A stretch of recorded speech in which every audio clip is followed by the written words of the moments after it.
Hello, everyone. Welcome to our podcast, Media Power in the Ballet Box. I'm Landon. Before we get started, this is just something that affects us all, whether we realize it or not.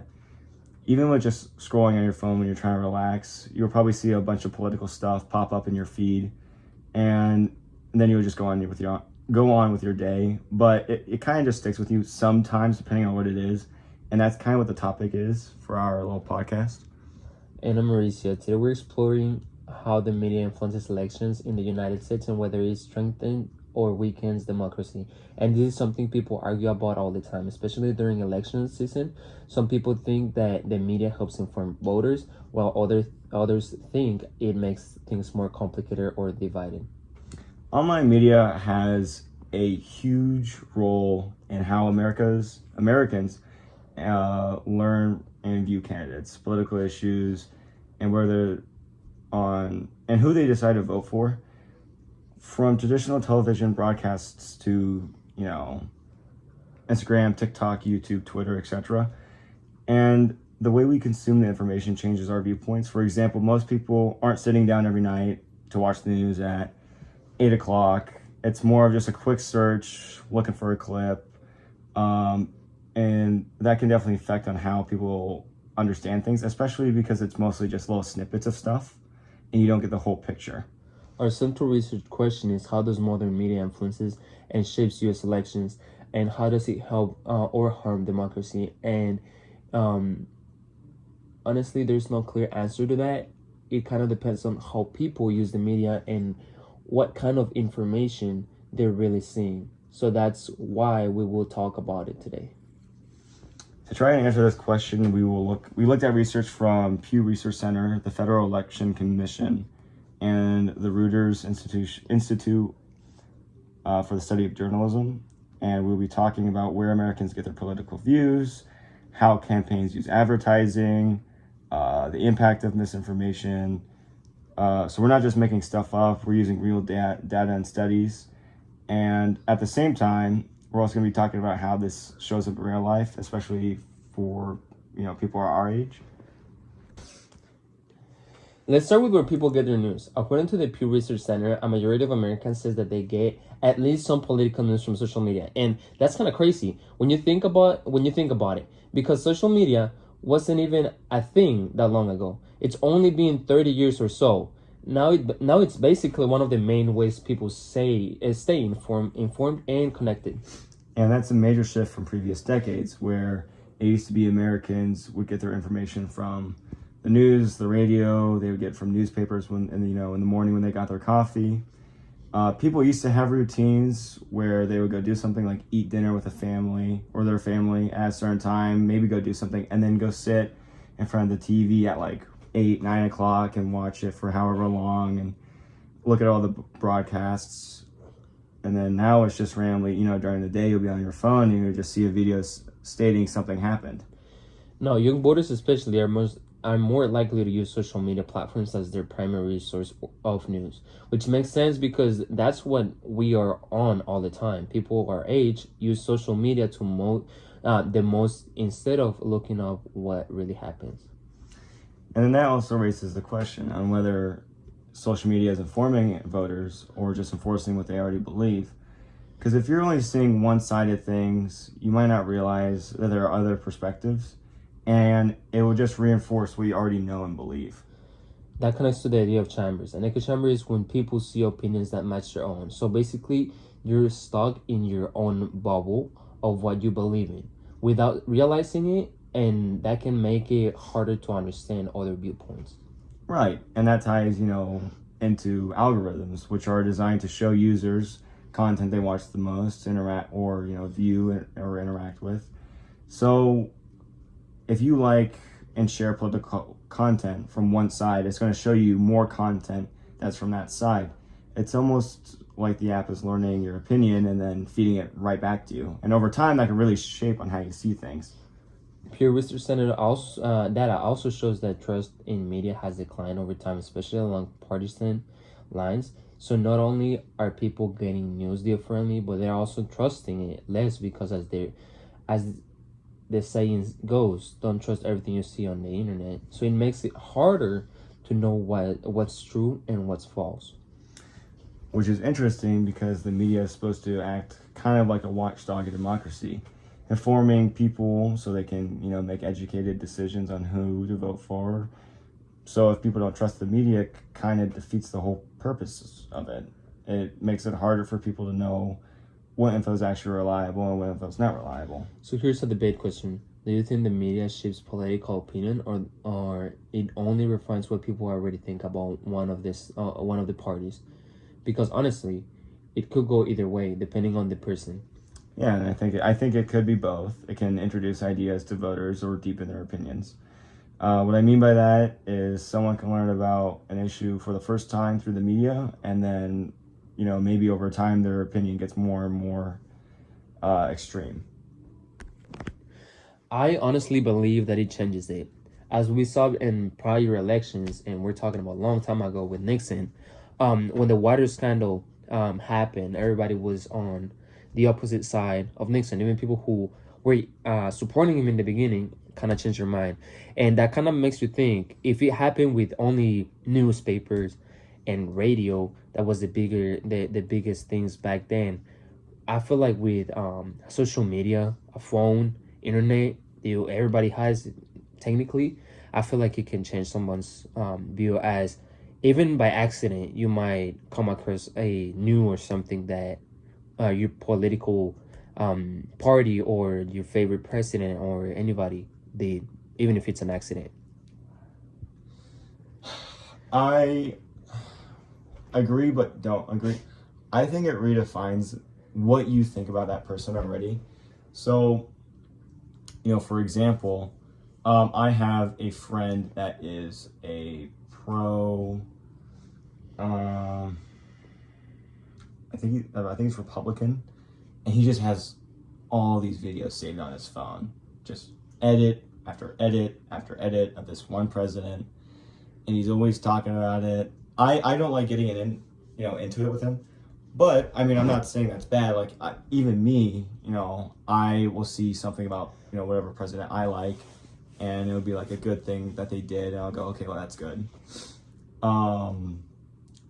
I think realistically with everyone, it redefines what they think, unless something like the Watergate scandal happens, which would 100% make everybody do a 180, pretty much like what happened to Nixon.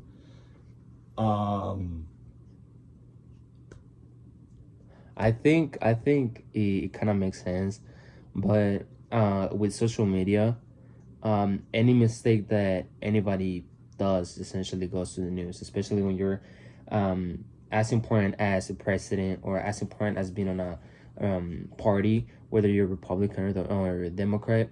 It don't really matter. You're still gonna be on the news, even if you mess up a little bit, even if it was an accident. And the thing about the media, social media, and the prints and everything is that they exaggerate a lot, and so even some newspapers or news channels are biased. So by people rewriting the things and not saying it as it happens, like if a president doesn't help a charity because maybe on that moment the Senate didn't pass the budget, the budget, maybe if it's a Republican, a Democrat news chain might go like, oh, the president didn't do this and that and that. So now you as a Republican, since that's the only thing you got out of the whole situation, you might think, oh, the president didn't do this, so maybe he's not as good as I thought. Same goes the other way. If a president does something kind of good but not as good, if it's a Republican and a Republican chain covers the news, they might over exaggerate it, saying that, oh, he did all this good stuff, even when he just did a small thing and it wasn't that big of a deal. It can change someone's mind, saying like thinking like, oh, maybe he is good, even though he didn't really do anything special. Well, yeah, but that also ties into what I'm talking about with redefining. So, like, yeah, if something huge happens, it would make people do 180. But if, like, you see your president or whoever party you are affiliated with, and you see that they're doing good stuff, you're going to redefine it. And if you see the other party doing bad stuff, or stuff you don't agree with, I should say, it's going to redefine your opinion on, like, well, that's why I'm with this party right now. Yeah, I feel like it really ties more into how easy it's for somebody to get convinced. Not everybody's the same, and not everyone needs that much information to get convinced of something. Maybe for you, it's like, oh, if I say something good, it automatically changes my mind, whether it's for your party or the other one. And maybe for me, it's like it takes a lot of strikes, if we can say it like that, for me to not like my party anymore, or not like another party. It really depends on personal. It's more of a personal thing, especially with how parents are. Even them, they have a lot of impact on people's political views. Even if you're not really into politics, you're more likely to go with the party that your family goes, simply because they say it's good, even though if you don't understand it. Me personally, I don't really understand politics, but I'm more I just go with whatever is good for my family and I. Right. Let's talk about campaign spending and political ads, because this is where things get a little bit more strategic and even maybe somewhat intense. According to data from the Federal Election Commissions, millions of dollars are spent during presidential election cycles, and that's not just a small increase. It's a huge amount of money going to influence voters. And the more of that money is going towards digital advertising instead of just television advertising, which makes sense because that's where people are spending most of their time now. Digital advertising allows campaigns to micro-target a specific voter based by factors such as age, location, interest, and even search history. So basically, two different people can see completely different ads about the same person who's running. So it's powerful but confidential, or controversial. Controversial, thank you. Because it can be helpful, but also feels invasive at the same time, because it's all the stuff that you're looking up or all the stuff that you're doing. Some argue that target ads help voters receive information that's relevant to them. Like, instead of seeing random ads, you see things you can relate more to. But some also argue that it could be manipulative, especially when emotional messaging is used, and emotions can be very powerful when it comes to decision making and kind of take over the logical part of your thought process. There's also a lot of role for super PACs, which are organizations that can spend unlimited amount of money to influence elections. And that's where some people feel like money has too much control. So here's another question. Is political advertising a necessary part of free speech, or does money have too much influence in elections? Because at some point, it, starts to feel uneven depending on, which person who's running has more money. I honestly think it doesn't really have that much impact, since at the end of the day, you're voting for the person that you feel most comfortable with. As the news can go both ways, you might see a lot of good ads saying that your candidate is the best, but also you're going to be seeing a lot of ads that says that the other candidate is good. Does it relate to money? Maybe if you have more money, you can put more ads, but at the end of the day, it's more of what you believe and what you stand for, rather than how much money the people can spend. I think money does have a thing to do with it. Maybe not as much with the 19th centuries, because there were 3 presidents that come to mind that were very modest and didn't have a lot of money, which was Harry Truman. There was Abraham Lincoln, that was a farm boy and he didn't have anything. Then Andrew Jackson didn't have much, and they all came from very poor ones. But I feel like kind of maybe when the 60s, 70s, 80s, maybe 70s to 80s hit, it became more about money. Even like with the last election, Donald Trump at that time had a net worth of $7 billion and Kamala had only 8 million, I think. Just net worth. And I mean, but, and I feel like, Kamala would have done a lot better for, political warning. I think she would have done a lot better. But, I mean, he has a lot more money, a lot more assets to deal with. I feel like it ties, at the end of the day, it ties more on the amount of people that you can hit with. So not only how much money you have, but whether you've done something in the past to actually show that you're a right candidate. It's not the same if I'm a candidate and I go like, okay, I'm gonna help this charity, whether it's with money or with people working or with whatever it is. That kind of shows the people that you're a good candidate, even if it's not tied to money.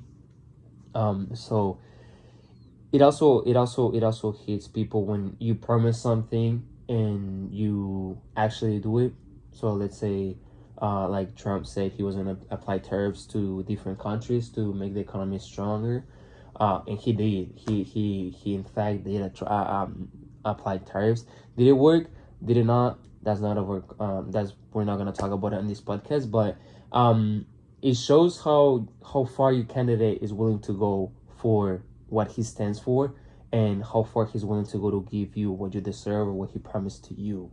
And sometimes that doesn't have to necessarily be tied to money. It can be tied to emotions or facts or things that he's done in the past. Honestly, a little bit off script, I think that you are right. Because thinking more about it, why did everyone love Richard Nixon in the beginning of his terms, right? It's because he made promises and he went through with most of them. And then, why did everyone love JFK?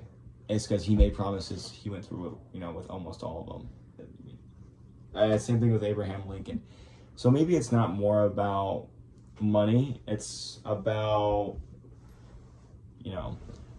how you're looked upon by the community and how well you keep your word.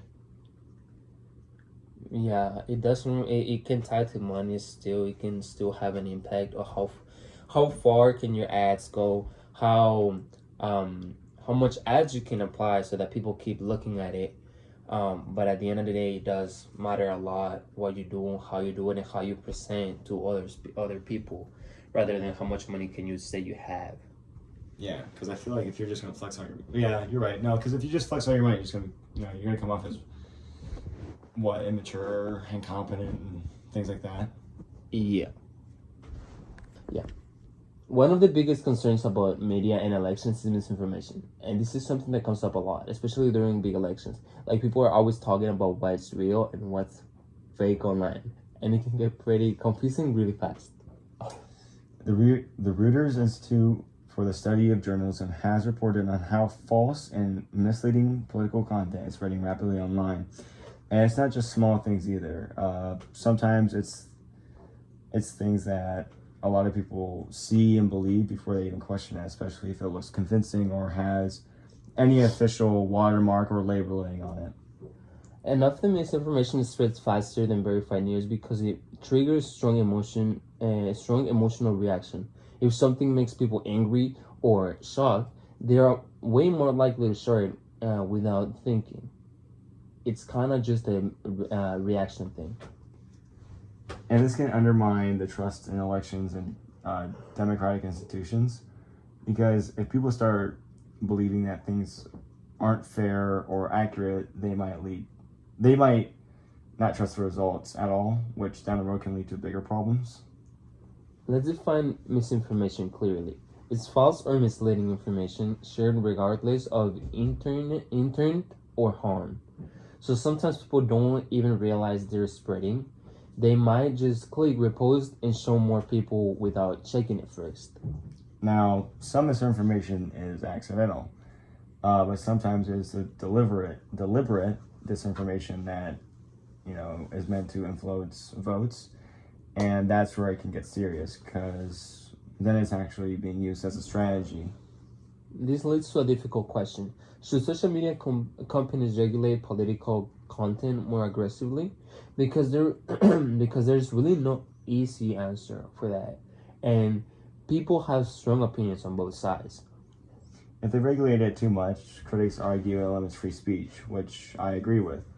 But people should be able to share their opinions, even if others don't agree with them, which is a big part of democracy. But if they regulate it too little, misinformation can spread unchecked like rust. And when it starts spreading, it's hard to stop or correct. And that could weaken confidence in electoral outcomes. And if people lose trust in elections, that can affect the whole system, not just one election. I think they should regulate what is being said online a little bit more. Because I have seen so many ungodly, stupid videos about other political parties that there is no way it can be true. And I know that, and I'll open up the comment section, and then there's that idiot that 100% falls for it every single time. I feel like it shouldn't be regulated, mainly because that's part of the freedom of speech. And with freedom of speech, there's going to be some people that will make stuff up. And I feel like that's also good to show how good or how bad does your party can defend against those, and how they react to it is a big part. Because remember that's going to be your president, or that's going to be your House and a representative. And so I feel like being able to defend yourself and defend your party against misinformation can also be a big factor, because not only are they going to face misinformation once they're on the seat, once they're on the presidency, once they're on the Senate, but you got to also think about how other countries sees you. Misinformation is everywhere, not only in the United States. And if we have misinformation in the United States and you can defend yourself in the United States, you might be able to defend yourself on a different country whenever you go to visit a different leader and they try to attack, quote unquote, you with misleading information. So yeah, you should be able to learn how to defend yourself. Well, yeah. So I understand that viewpoint, but defending yourself with misinformation is different from defending yourself on real things that you did. That's why I think they should regulate a little bit more. Because if let's see right now with Trump, right? There was a post saying something weird the president just kicked a dog, right? That's something dumb enough for someone would 100% post online. He can defend that, yeah, but if it was actually true, you can't defend yourself. If there's 100% guaranteed that's a true video that he just kicked the dog or whatever, what are you gonna do? You can't deny it. It's on video. It's you doing it. I just think they need to regulate the stuff that's obviously fake, because you can't defend yourself when you 100. It's like trying to defend a murder trial.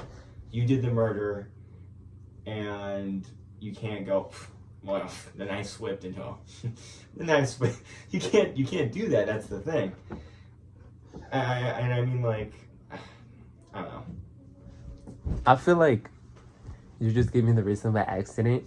That's exactly what I was going for. You can defend yourself when something is false, but you can't defend yourself when something is true. So there's not really a need of regulation if you can either way do it when it's false. When it's true, it's obvious it's true because a lot of people are going to cover it. You and witnesses can testify against it. When it's false, you can just say it's false. And how well you're able to change people's mind is also a big factor of being a president. It's not only sitting and making laws. So I feel like either way, if they try to regulate it, it will be harder, because how do you decide what's real and what's not? If people are believing it, how is somebody else not gonna believe it? How is the person who's regulating it not gonna believe it, right? So yeah, using your same example, if the president kicked the dog and now we don't know whether that was true or not, who gets to choose? The guy who is on the seat or the guy on the opposite side of the table? Is it a Democrat? Is it a Republican who gets to decide? Because then I feel like there will be a lot of bias. So you're just saying the common man, like me or you, that's who gets to decide. But even us have political affiliations. So we can still be biased about it. If I don't like Republicans and I come up across a news that says that a Republican did something bad, I might think it's true because I don't like Republicans. You might think it's not because maybe you like Republicans. Right. It's still biased. You can't really take somebody and tell them you're going to choose what's true and what's not. Because then it doesn't really become of what really is true, is what one person thinks is true. And that's where the president or whoever is getting accused of something should come out and defend themselves and prove that is fake, that is false. Right. Now we're being joined by our guest, Harper Bell, my sister. Thanks for being with us here today. We really appreciate taking the time out of your busy schedule.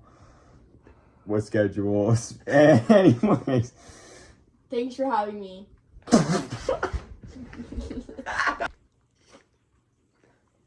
First question, where do you get your political views from? Like, is it mostly social media, news, family, or kind of mix of everything? TikTok. TikTok? Yeah, can you Can you elaborate a little bit more? Like I see social media accounts like Trump and Kamala on TikTok always talking about what's going on. And I don't ever see on the news. I always see on TikTok first. Okay. Now, do you trust where you get your information, or do you ever feel like you have to kind of double check it to make sure it's actually correct? Yeah, I do have to double check it. Wait, you actually double check your work? Oh, that's kind of tough. Right.